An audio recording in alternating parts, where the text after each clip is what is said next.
Hey, General Hospital fans. Okay, so things just got really, really serious for Curtis Ashford, and I need you to sit down because this is a lot. We are talking felony assault and battery charges, we are talking potential prison time at Pentonville, and depending on how aggressive the DA decides to be with this case, they could stack grievous bodily injury charges right on top of everything else.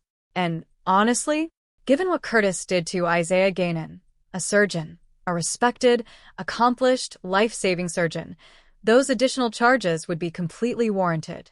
And here is where it really stings. If Curtis ends up convicted, he could be behind bars when Portia Robinson gives birth to their baby. Missing that moment. Missing all of it. I'm your host, and we are going deep on everything that is coming for Curtis Ashford, the criminal exposure, the personal fallout, the professional wreckage, and the financial hits that could absolutely destroy everything he has spent years building. So, if you're not subscribed yet, go ahead and hit that button right now because we have got a lot to get into and you do not want to miss a single word of this. Okay, so let's just start at the very beginning because I think it is really important that we are all on the same page about how this whole thing went down.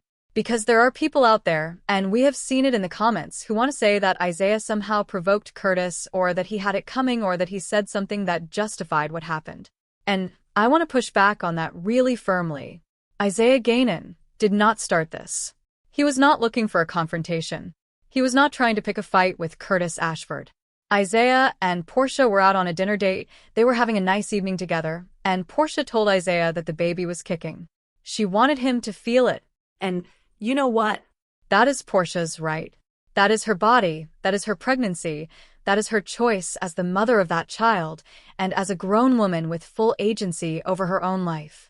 She does not need Curtis Ashford's permission to share a moment with the man she is in a relationship with. And then Curtis came in hot. Not warm, not lukewarm, hot. Fired up, absolutely convinced with zero actual evidence that Isaiah, again, a renowned doctor who has done nothing but save lives and help people, that Isaiah somehow saw the accident, saw Curtis and Jordan in trouble, and just drove off and left them there. Let me ask you something. Why would Isaiah do that? Think about it logically, for 1 second. Isaiah did not cause that crash. The crash was not his fault. So why would he see a wreck in his rearview mirror and have some calculated reason to just leave?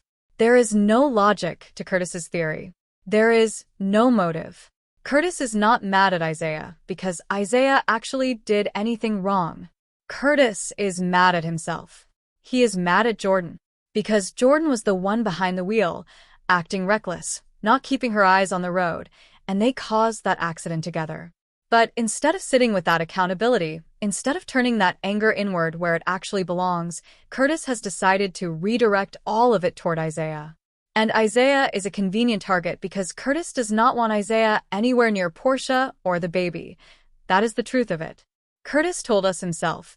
He wants Isaiah out of Portia's life and out of that child's life. That is not a reasonable reaction to someone who may or may not have passed by a car accident. That is jealousy. That is possessiveness. And it boiled over into a violent, unprovoked assault on a man who was trying to enjoy dinner with his girlfriend. And let me be very clear. Even the comment Isaiah made about being a better father than Curtis, and yeah, that was a pointed thing to say, that does not justify what Curtis did to him. Not even close. Because Isaiah and Portia were trying to leave.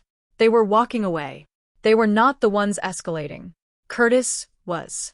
Curtis kept pushing, kept pressing, kept trying to drag Isaiah into a confrontation, and then he swung.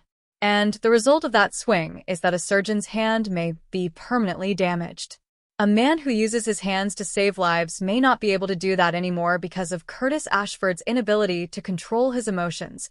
Now let's talk about the legal side of this because it is really important, and it is where things get extremely dangerous for Curtis. So Justine Turner is the acting DA, and she is also Jordan's best friend.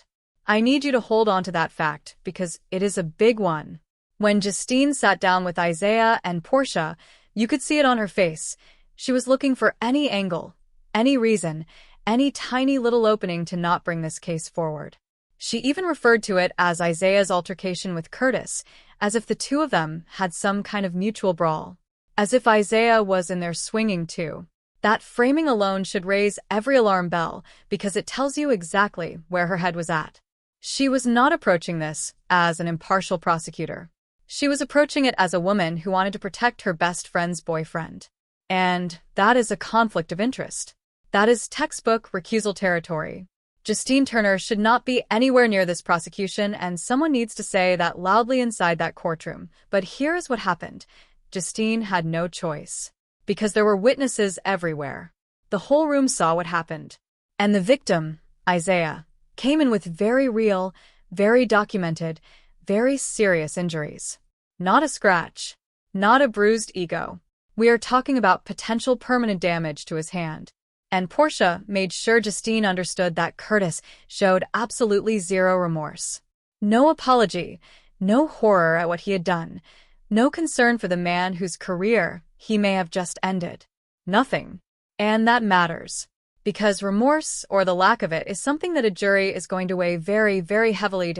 Let us talk about the actual charges and what Curtis is really looking at here. The baseline here is second-degree assault. And even at that level, even as a first-time offender, which Curtis is, he has no prior criminal record, you are looking at 2 to 7 years in prison.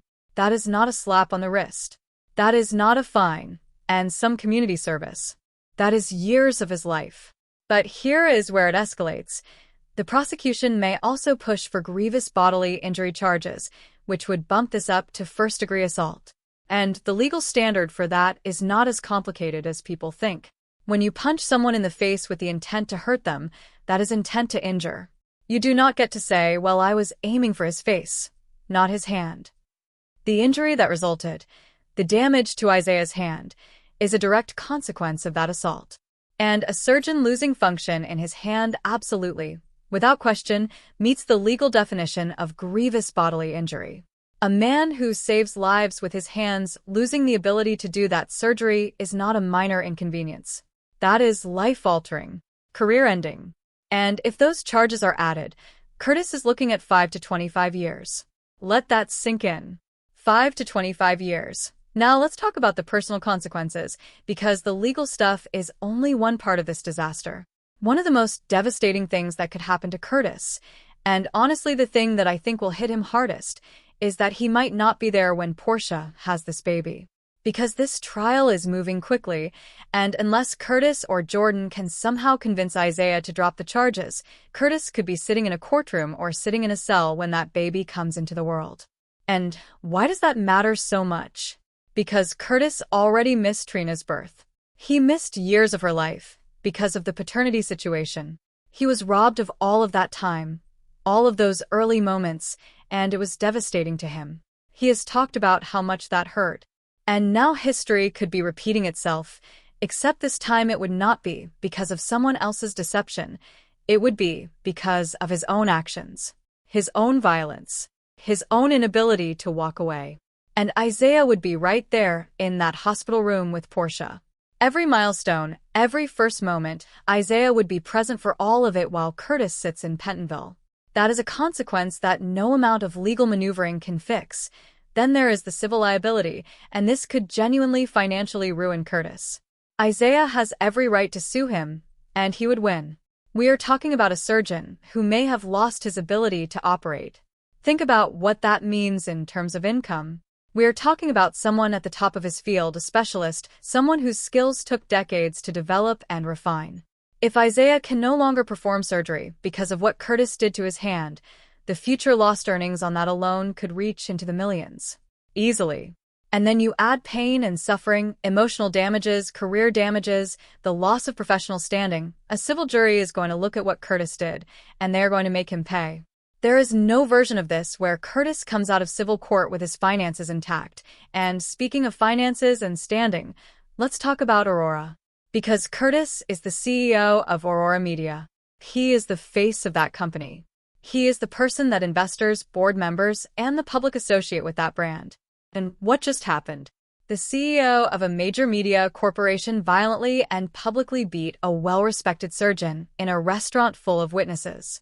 That is going to be everywhere.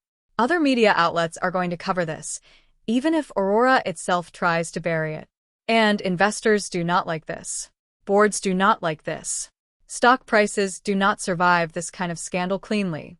There is a very real possibility that Michael has to come to Curtis and ask him to step aside, voluntarily, quietly, for the good of the company, until this all gets resolved. And even if Curtis avoids prison, the damage to his reputation may already be done. And if he does go to prison, he cannot run Aurora from a cell, which means someone steps in to fill that vacuum. And I think we all know that Drew Kane is going to be watching very closely. Once Drew is back on his feet and back in the picture, this is exactly the kind of opening he has been waiting for. Curtis's legal nightmare could be Drew's career comeback. That is the reality.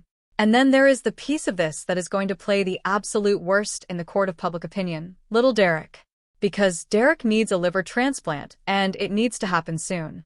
This is not a wait-and-see situation. This child's health is deteriorating, and Isaiah is the best transplant surgeon available.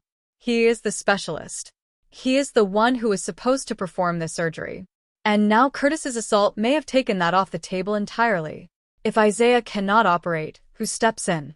Is there someone else with his level of skill and experience available right now? What happens to Derek if the surgery is delayed?